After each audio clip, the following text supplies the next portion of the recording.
Bonjour Jean-Guiel, Bonjour.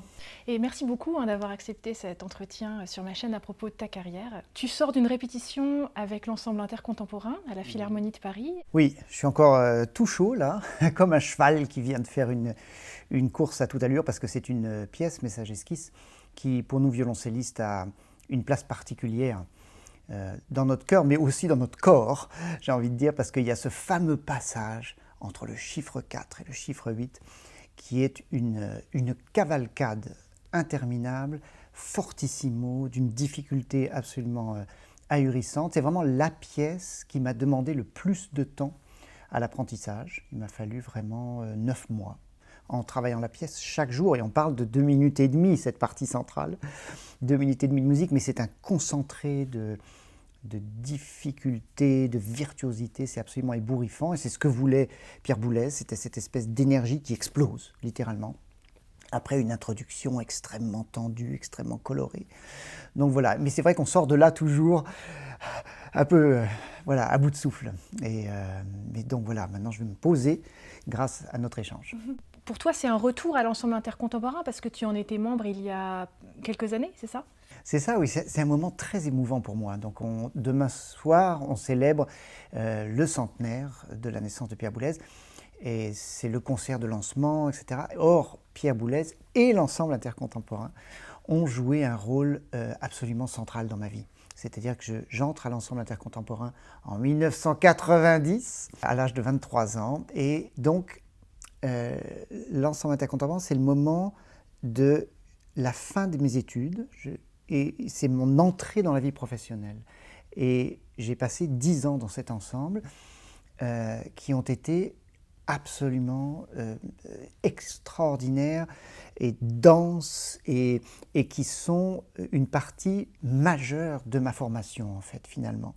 C'est-à-dire que c'est le début de ma vie professionnelle, mais je dis toujours c'est le début de ma vie professionnelle et le complément de mes études, c'est-à-dire ce dont j'avais besoin encore pour être le musicien que je suis aujourd'hui. En fait, notamment, enfin pour plusieurs raisons.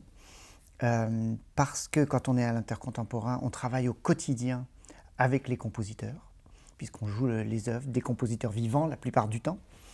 Et donc les compositeurs ils viennent aux répétitions, ils échangent avec nous, ils nous disent ce dont ils ont besoin. De quoi est-ce qu'un compositeur a besoin pour que ce qui est une information abstraite sur le papier prenne vie et devienne ce moment que nous aimons tous et qui est ce moment d'échange entre êtres humains à travers la musique. Mais ça passe effectivement par ces codes, par la partition. Et le fait de, pendant 10 ans, d'avoir ce retour des compositeurs, ça a été extraordinaire. Et puis, il y avait la personnalité de Pierre Boulez. C'était au moment où il était au fait vraiment de sa carrière, de son savoir, de ses capacités, est déjà une légende vivante. Et donc de le côtoyer au quotidien, d'être en contact avec son exigence personnelle, l'exigence qu'il avait vis-à-vis de lui-même, de toujours d'excellence et au-delà. Et c'est quelque chose qu'il attendait de nous aussi. Il attendait qu'on se dépasse, qu'on ait envie de vraiment d'aller exactement à ce que la musique demande de nous. Donc il y avait vraiment ce que j'appelle une éthique de l'interprétation de sa part, qui transmettait à tout son ensemble.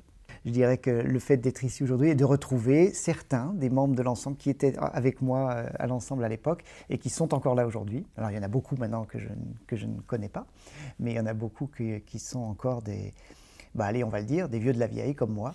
Et de se retrouver pour ce moment en hommage à Boulez, c'est extrêmement émouvant. Comment tu as découvert le violoncelle? Comment tu as découvert la musique? J'ai eu la chance d'être dans une famille mélomane. Donc mes parents n'étaient pas du tout musiciens, mais absolument passionnés. Ils vivaient la musique de l'intérieur. Ils étaient potiers d'art. Alors ce que j'aime bien, c'est qu'il y a un petit jeu de mots dans la langue allemande, qui est que l'argile que travaille le potier s'appelle der Ton en allemand, comme le son. Le son en allemand s'appelle der Ton. Et donc il y a et je trouve que c'est très juste en fait, c'est pas un hasard. C'est pas un hasard. C'est-à-dire que nous, musiciens, on travaille la matière sonore. Les potiers, ils travaillent la matière, voilà, l'argile. Mais au-delà de ça, ils étaient absolument férus de musique, mes parents. Ma mère était pianiste amateur et assez avancée. Elle pouvait jouer la sonatine de Ravel, enfin, vraiment voilà, et puis des toccatas de Bach, etc. Mais surtout, ils vivaient pour la musique. Et puis, à l'âge de 9 ans, je suis allé à un concert où jouait mon frère Pierre-Olivier, qui est violoniste. Et dans ce concert jouait aussi un violoncelliste de 13 ans que beaucoup d'entre vous connaissent, puisque Dominique de Villiancourt. Voilà, il avait 13 ans à l'époque et il jouait le concerto. Ce jour-là, il jouait le concerto de Saint-Saëns. Et j'ai vu ce concert et j'ai dit à mes parents, il faut que je joue du violoncelle. Et là, ça a été une idée fixe. Donc, je m'y suis mis tard. C'est à 9 ans que j'ai eu le coup de foudre. Mais par contre, ça a été un coup de foudre extrême. Et le violoncelle est devenu instantanément, avant même que j'ai ma première leçon, le centre de ma vie. C'est-à-dire que je parlais tous les jours, je disais, bon, quand est-ce que mon violoncelle arrive? Quand est-ce que j'aurai ma première leçon? Voilà. Et puis à partir du moment où j'ai joué, très vite, il a été clair que j'avais un don. Et très vite, 1 an et demi plus tard, à peine, j'avais pris la décision, et avec l'aval de mes parents qui nous laissaient la possibilité de vivre nos passions, j'avais un peu pris la décision que le violoncelle et la musique allaient être mon lien avec le monde, en fait. C'était ça, parce que on habitait, et la maison familiale est toujours là-bas, à Fort-Calquier, mais à la campagne, une vieille ferme qui avait été retapée, il restait juste les murs. Mes parents ont mis un toit, voilà, c'était réparé comme ça à la va-vite, et dans cette ferme, au milieu de nulle part, j'avais mon violoncelle. Et donc, dans ces endroits reculés, on a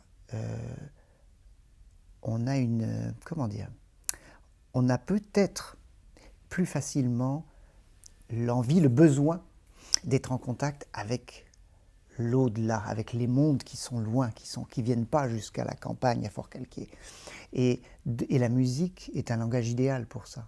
Parce que vous avez tous les grands compositeurs, Beethoven, Britten, tous, ils nous amènent en lien avec l'intemporel, avec quelque chose qui est lointain, géographiquement, dans le temps.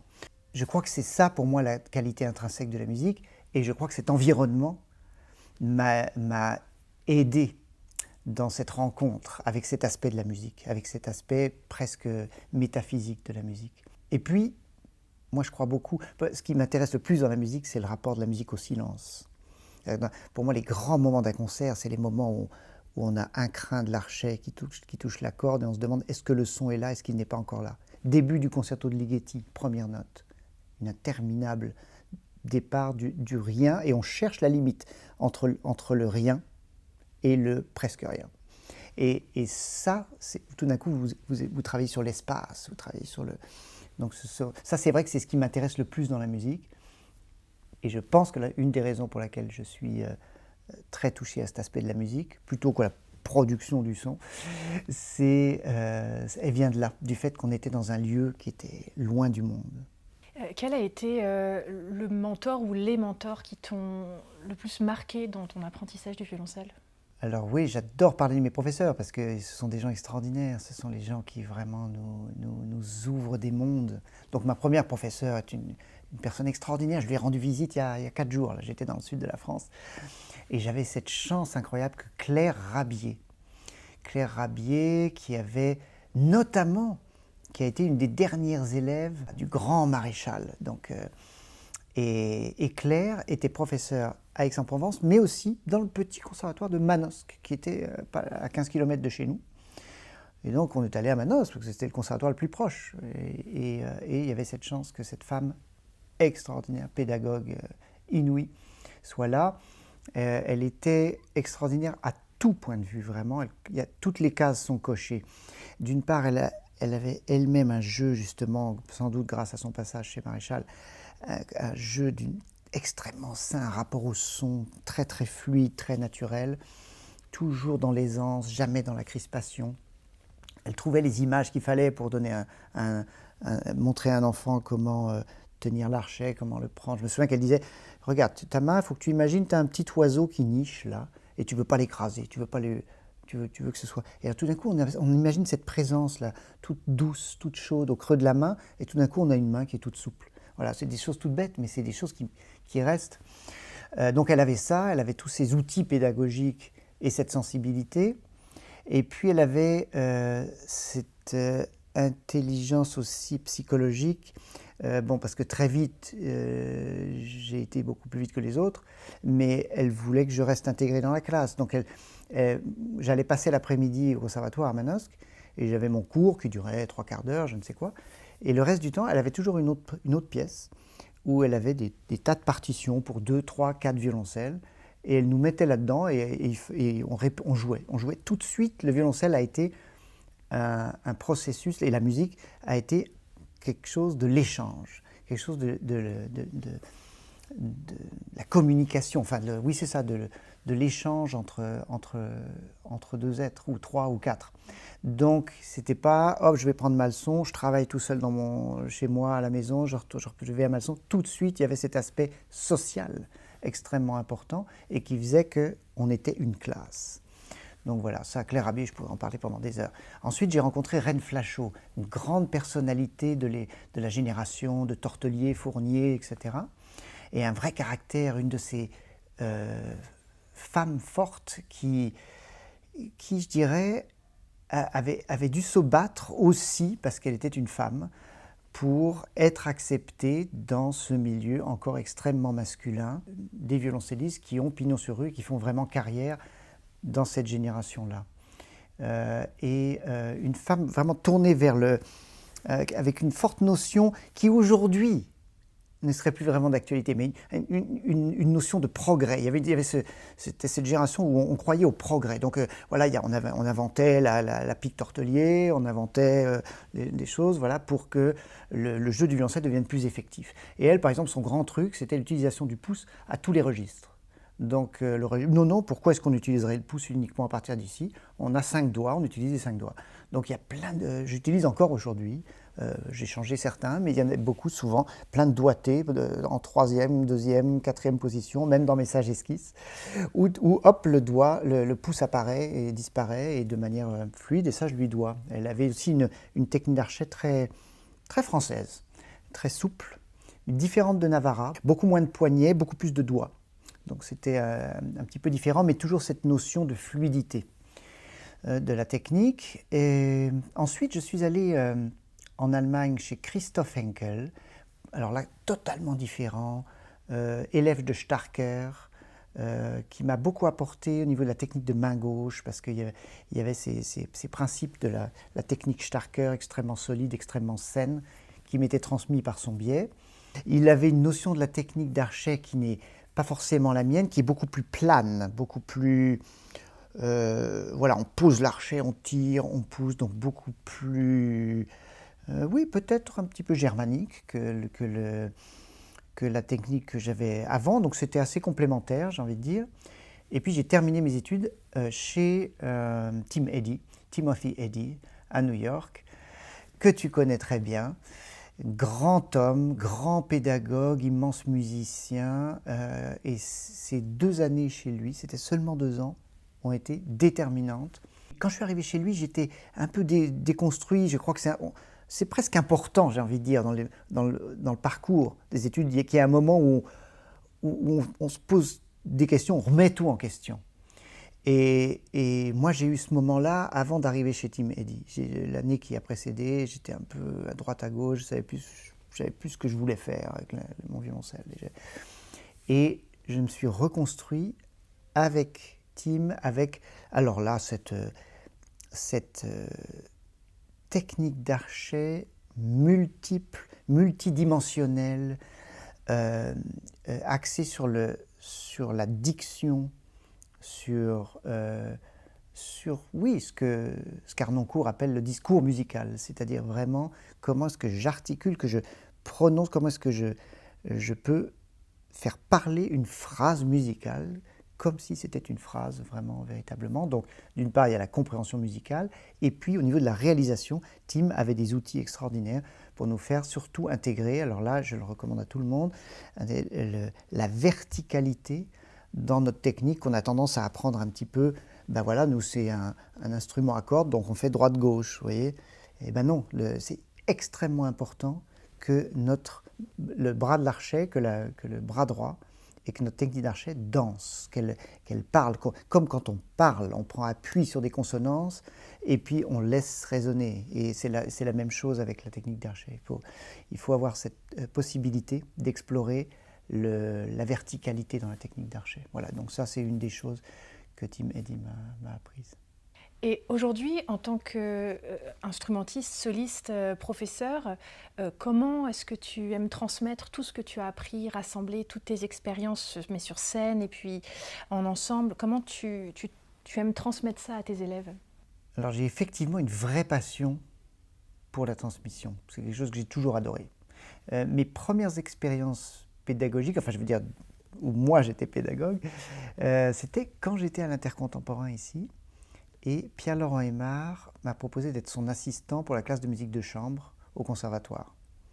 Donc j'avais, je sais pas, 25 ans, 26 ans, et donc j'ai fait mes classes, si je puis dire, de pédagogue comme ça, et auprès d'un musicien que j'adore et que je vénère aujourd'hui comme à l'époque, et sur la musique de chambre. Et ça, c'était vraiment très constructeur, très formateur. Et puis, depuis que j'ai quitté l'ensemble intercontemporain en 2001, j'ai vraiment à proprement parler une activité de pédagogie. J'ai une classe de violoncelle en Allemagne. C'était d'abord à Trossingen, je suis passé ensuite à Stuttgart, et puis là, depuis 2010, je suis à Freiburg. Et c'est quelque chose vraiment de... C'est prenant, c'est exigeant. La pédagogie, l'activité de prof, mais c'est tellement extraordinaire, à tout point de vue d'ailleurs. D'une part, de voir ces jeunes et d'avoir la possibilité de leur donner des outils pour qu'ils développent leur langage, leur rapport à la musique. Et d'essayer de toujours justement leur transmettre j'ai envie de dire, les impondérables, les aspects objectifs de la musique, de ce qu'il faut savoir. C'est-à-dire que tout n'est pas histoire de choix. Il y a des choses qu'il faut savoir dans la construction d'une interprétation. Quel est le langage de Beethoven, quel est le langage de Bach, comment ce langage est construit, et donc comment moi, ensuite, effectivement, avec mon instrument, avec ma sensibilité, dans cet univers, dans ce langage du compositeur, je peux faire quelque chose de très personnel. Et qui va être ensuite un échange vraiment avec l'auditeur. Voilà, donc ça, c'est un processus que je trouve absolument passionnant, aussi égoïste, c'est-à-dire que le fait de devoir formuler, le fait de devoir vraiment mettre en mots la manière la plus efficace de construire une interprétation, d'une part musicalement et puis physiologiquement, voilà, avec nos mains telles qu'elles sont faites, nos bras, etc. Comment être le plus efficace possible pour pouvoir vraiment donner vie à l'interprétation. Donc le fait de devoir formuler ça, le fait de devoir faire ça dans l'échange avec un étudiant, ça fait qu'on va apprendre soi-même beaucoup de choses. Moi franchement, il y a des œuvres que j'ai apprises, que je ne connaissais pas avant, qui m'ont été amenées. Je pense tout d'un coup à la partita de Saygun, par exemple, compositeur turc, que je ne connaissais pas. Un élève turc est venu dans la classe, tous les jeunes violoncellistes turcs jouent la partita de Saygun, et donc il m'a amené ça au cours, donc il fallait bien que je m'y intéresse et que je l'aide à faire une interprétation de fait sens. Et en lui donnant cours sur cette pièce, je l'ai apprise, et puis maintenant j'adore cette partita, je la joue régulièrement, et je la joue très souvent, donc là voilà, j'ai presque vampirisé mon élève de ce point de vue-là. Mais non, mais voilà, c'est un échange. Et donc finalement, pour terminer sur ce propos, ça nous dit quoi? Ça nous dit que c'est un tout, finalement. La transmission et l'interprétation, en tout cas dans mon cas. Je sais qu'il y a d'immenses pédagogues, ô combien, qui n'avaient pas forcément une carrière extrêmement active parce que leur centre de gravité, c'était l'enseignement. Et ça donne des choses extraordinaires. Moi, ce n'est pas ce que je peux proposer, mais je sens que pour mes étudiants, ça les aide aussi de voir que j'amène mon expérience de scène, aussi mes moments de doute sur scène, mes moments comment j'ai pu surmonter des difficultés dans certaines œuvres, etc. Et le fait que je puisse amener ça au cours, voilà, donc c'est autre chose. Ça, c'est ce que moi, je peux amener en tant que prof. Quand tu parles de ton interprétation et de ton expérience sur scène, je ne peux pas résister à te poser cette question sur les suites de Bach, parce que c'est une œuvre qui nous accompagne tous énormément. Ton processus en quelques mots par rapport à ça? Alors, je crois qu'il y a eu un concours de circonstances heureuses. On parlait tout à l'heure de comment j'ai commencé la musique. Au centre de la passion musicale de mes parents, il y avait l'œuvre vocale de Bach. Donc les cantates, les motets, les passions, la messe en si, etc. Donc ça, c'était une musique qui résonnait à la maison. Et il y avait un moment où on avait intérêt à ne pas faire de bruit, c'était le dimanche matin, quand il y avait la cantate du dimanche matin sur France Musique, où en général passait un des derniers enregistrements de l'intégrale Léonard Tarnoncourt. Et la chaîne était à fond, on avait ça. Donc, ce que je dis souvent à mes élèves, c'est que s'ils veulent construire leur interprétation des suites de Bach, il ne faut pas écouter 36 interprétations de violoncellistes. C'est pas ça qui va aller. Il faut qu'ils écoutent la musique vocale, il faut qu'ils écoutent le rapport au verbe de cette musique, comment elle raconte, etc. Et ensuite, on se rend compte, ce qu'on fait avec un violoncelle, c'est un petit opéra. C'est ça. Nous, on a ces différentes voix, et c'est vrai que ce qui est passionnant pour nous violoncellistes, c'est que ces œuvres, par leur forme même, c'est-à-dire le fait d'être une œuvre harmonique, polyphonique, écrite pour un violoncelle qui n'est ni un instrument harmonique ni un instrument polyphonique, mais et la manière dont Bach, avec une ingéniosité extraordinaire, au-delà du génie, qu'on lui connaît dans tout, mais la manière dont il utilise les limites de notre instrument pour donner une dimension quasi métaphysique, mais ancrée dans le réel, ancrée dans la danse de sa musique. C'est un mélange presque unique. Même les partitas pour violon seul sont très différentes.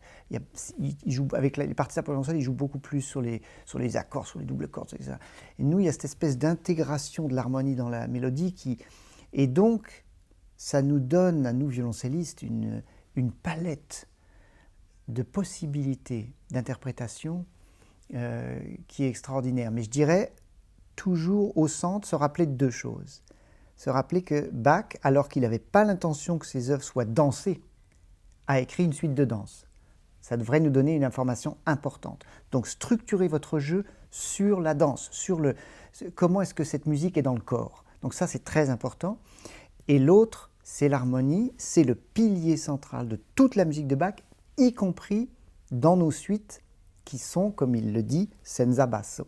Donc, et donc, ça veut dire quoi? Faites chanter, comme une cantate, faites chanter votre jeu, votre suite, en vous appuyant sur le rythme et sur l'harmonie. C'est les deux piliers vraiment sur lesquels on prend appui, et là on peut s'envoler, et là on a un espace de liberté qui va nous permettre de chanter, de parler, de raconter, et puis d'explorer l'espace. Donc voilà, c'est les quelques outils principaux, je dirais, la base sur lesquels, que je recommande à tous nos amis violoncellistes. Eh bien, Jean-Guihen, un grand merci d'avoir partagé tout ça avec nous. C'était très précieux, donc vraiment immense merci à toi.